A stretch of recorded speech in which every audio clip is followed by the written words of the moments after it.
ညီကိုရလုံးမဲမင်္ဂလာပါမနေ့ကကျွန်တော်နှစ်ပွဲရေးချစ်ပေးခဲ့တယ်เนาะဒါကျွန်တော်တို့ Premier League လက်ကျန်ပွဲရယ်ကျွန်တော်နောက်ထပ်တစ်ပွဲကဒါဟိုပေါ့ Lioness Lens နဲ့ကျွန်တော်တို့ quarter final เนาะဒါဟိုပေါ့ကျွန်တော် Italy Cup เนาะ quarter final ကိုကျွန်တော်နှစ်ပွဲရေးချစ်ပေးခဲ့တယ်ကျွန်တော်စပါးပွဲကတော့ကျွန်တော် body မပေးရဲလို့ဗျာเนาะစပါးကလည်းတိတ်မယုံရဘူးဗျာเนาะပဲလေးကလည်းဟိုတကယ်လို့ပဲလေးကိုသာယုံပြီးတော့ကျွန်တော်ပဲလေးဝိုင်းထိုင်လိုက်လို့ရှိရင်လည်းကျွန်တော်တို့စပါးကထားနိုင်လို့ရှိရင်လည်းဒါ boogie ကြီးဖြစ်ရင်ဖြစ်အောင်ပါဗျာအဲ့တော့ကျွန်တော်မနေ့က body ကိုမရွေးရဘူးဗျာနော် body မရွေးရလို့ကျွန်တော်တို့ကိုပေါင်းမဲ့ကျွန်တော်ရွေးလိုက်တယ်ကိုပေါင်းကစပါးပွဲရတယ်ကျွန်တော်မရဘူးနော်ဟိုကိုပေါင်းပေါ်သွားတယ်ဗျာနော်ဟိုကတ်နိုင်သွားလောက်မယ်လို့ပဲထင်တာကတ်နိုင်နိုင်မနိုင်တရေလောက်ထိပဲမှန်းလာဗျာဘာလို့လဲဆိုရင်စပါးတန်းစင်းဆောင်နဲ့ရောက်တော့မှတဖြည်းဖြည်းနဲ့နော်ဟိုတရေလောက်ထိတော့ခံနိုင်မယ်လို့ထင်တာပေါ့နော်ကျွန်တော်ကအဲ့တော့ဟိုတ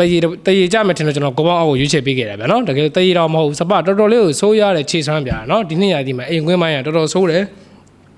နောက်ထပ်တစ်ပွဲကတော့ကျွန်တော်တို့ Lens နဲ့ Lion နဲ့ပွဲเนาะဟိုအခုဆိုလို့ရှိရင်ဒါ Lion ကเนาะကျွန်တော်တို့အချက်ဟို penalty နဲ့ဒါရှုံးပြီးတော့ Lens ကဒါ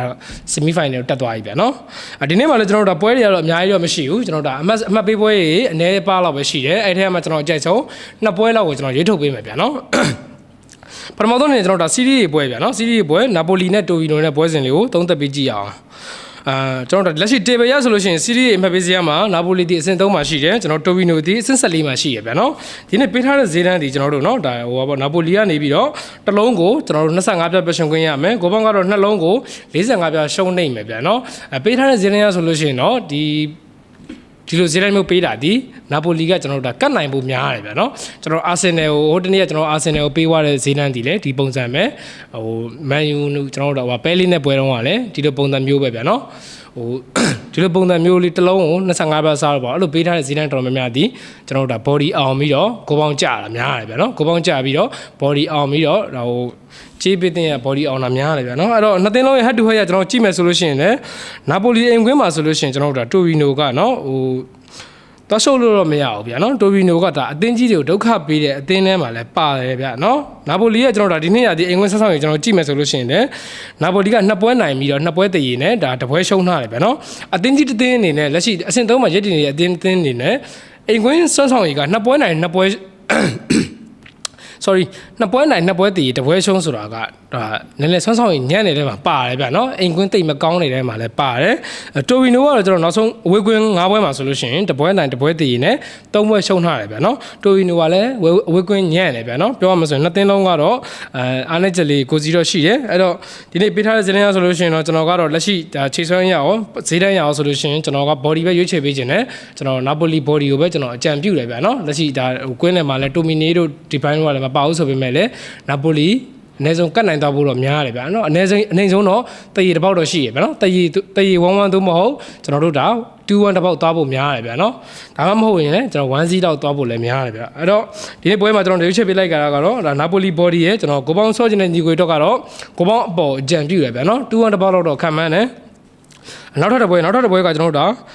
Bundesliga ပွဲဗျာနော် Bundesliga အမှတ်ပေးပွဲပေါ့ဘိုင်ယန်မြူးနစ်နဲ့မိုချန်ကလာဘတ်ပွဲဖြစ်တယ်လက်ရှိဘိုင်ယန်မြူးနစ်ဒီကျွန်တော်တို့အဆင့်1မှာရပ်တည်နေပြီးတော့ဒါအဆင့်2ကအသင်းကိုနော်ဒါ10မှတ်လောက်ဖြတ်ပြီးတော့ဒီနှစ်လဲဘိုင်ယန်ဖလားရဖို့ကကျင်းတင်တလောက်ရှိနေပါပြီဗျာနော်အဲ့တော့10မှတ်လောက်ဖြတ်ထားတဲ့အဆင့်1မှာရှိတယ်ပြီးရင်မိုချန်ကလာဘတ်ကတော့ကျွန်တော်တို့အဆင့်7မှာရှိရဗျာနော်ဒါဟတ်တူဟတ်ရကြည့်မယ်ဆိုလို့ရှိရင်လည်းဘိုင်ယန်ကကျွန်တော်တို့เนาะဒါအိမ်ကွင်းမှာဆိုလို့ရှိရင်အိမ်ကွင်းလို့ပြောရယ်เนาะအဝေးကွင်းမပါဘူးအိမ်ကွင်းမှာကျွန်တော်တို့ဒါမိုချန်ကလာဘတ်ကိုဒီနောက်ပိုင်း9ပွဲလောက်ထိကိုဟို3ဂိုးပြက်လောက်ထိတွင်းထားတဲ့ပွဲတစ်ပွဲမှမရှိဘူးဟိုးအရင်တော့ပွဲတွေပဲရှိရဗျာနော်ဒီနောက်ဆုံး5ပွဲမှာဘိုင်ယန်အိမ်ကွင်းမှာမိုချန်ကလာဘတ်ကိုကျွန်တော်3ဂိုးပြက်တွင်းထားတဲ့ပွဲတစ်ပွဲမှမရှိဘူးဗျာနော်အဲ့တော့ဘိုင်ယန်ဟိုဒီနေ့ရာဒီအိမ်ကွင်းဆက်ဆောင်ရေးကလည်းကျွန်တော်တို့ဒါနောက်ဆုံး5ပွဲမှာဆိုရင်4ပွဲနိုင်ပြီးတော့တစ်ပွဲရှုံးထားတယ်ဟိုတစ်ပွဲရှုံးထားတယ်ပြီးမိုချန်ကလာဘတ်ကလည်းကျွန်တော်နောက်ဆုံးအိမ်ကွင်း5ပွဲမှာဆိုလို့ရှိရင် sorry အဝေးကွင်း5ပွဲမှာကျွန်တော်တို့ဒါ3ပွဲရှုံးပြီးတော့2ပွဲတည်ကြထားတယ်ဗျာနော်မိုချန်ကလာဘတ်ကဘာကလည်းကျွန်တော်တို့အဝေးကွင်းညံ့နေတဲ့မှာပါတယ်အဲ့တော့ဒီမနက်ပေးထားတဲ့ဈေးတန်းကကျွန်တော်တို့ဘိုင်ယန်နေပြီးတော့နှလုံး40ရှုံးကိုပေါင်းကဒါ၄လုံး30စားဖြစ်တယ်ဗျာနော်အဲ့တော့ပေးထားတဲ့ဈေးတန်းရဆိုလို့ရှိရင်ဘိုင်ယန်နေနဲ့ကျွန်တော်တို့ဒါမိုချန်ကလာဘတ်ကို3ဂိုးပြတ်မှကျွန်တော်တို့ဒါစားရမယ်ဈေးတန်းမျိုးဖြစ်တယ်နှလုံးသွင်းကျွန်တော်တို့ဒါ40ရှုံးမှာဗျာနော်အဲ့တော့ဟိုခုနဟတ်တူဟတ်ရကြည့်ရင်ရောလက်ရှိဒါကိုသိန်းနှုံရကြည့်ရင်ရောဘိုင်ယန်ကဒါ10မှတ်လောက်ထိဖြတ်ထားတာဆိုတော့ကျွန်တော်စိတ်ထင်တော့ကိုကတော့2ဂိုးလောက်တော့ပြက်ကောင်းပြက်နိုင်တယ်2ဂိုးလောက်ကပြက်ကောင်းပြက်နိုင်တယ်ဒါပေမဲ့3ဂိုးပြက်ဖို့ကတော့မလွယ်ပါဘူးဗျာနော်မိုချန်ကလာဘတ်ကိုအဲ့တော့ကျွန်တော်ဒီနေ့ပွဲမှာဟိုဘိုင်ယန်ပွဲကိုကျွန်တော်မိုချန်ကလာဘတ် body နဲ့ပဲကျွန်တော်ဆွမ်းစားခြင်းနဲ့ကိုပေါင်းကတော့ကျွန်တော်တို့ဒါ၄လုံး30စားဆိုတော့ ကိုပေါင်းဒီနောက်ပိုင်းပွဲတွေမှာဘိုင်ယန်เนาะအနည်းဆုံးကျွန်တော်3ဂိုးလောက်ပဲသွားတာများတယ်ဗျာเนาะ2စီးသွားရင်သွား2-1သွားရင်သွားဒါမှမဟုတ်3စီးလောက်သွားတယ်เนาะအဲ့တော့ကျွန်တော်မိုချန်ကလာဘတ်ဘော်ဒီရဲ့ကိုပေါင်းအောက်ရဲ့ကိုကျွန်တော်ကြိုက်တယ်ကျွန်တော်ဒီနေ့2ပွဲရွေးချယ်ပေးခဲ့တယ်ဗျာเนาะနာပိုလီပွဲကိုတော့ကျွန်တော်နာပိုလီဘော်ဒီရဲ့ကိုပေါင်းပေါ်ရွေးချယ်ပေးတယ်ဘိုင်ယန်ပွဲကိုတော့မိုချန်ကလာဘတ်ဘော်ဒီနဲ့ကိုပေါင်းအောက်ကိုကျွန်တော်ကြိုက်တယ်ဗျာနော်အကြိုက်ဒီမှာဆော့ပါကျန်တဲ့ပွဲတွေတော့ကျွန်တော်ဒါ channel ထဲမှာမောင်းကတ်တွေတပွဲကောင်းနေဖြစ်တင်ပေးတယ်ညီကိုတို့လည်းဒါစိတ်ဝင်စားတဲ့ညီကိုတွေက live လေးလာပါအောင်ဖိတ်ခေါ်ပါတယ်ဗျာနော်အားလုံးကွက်လက်ပါဗျာနော်အဆင်ပြေပါစေ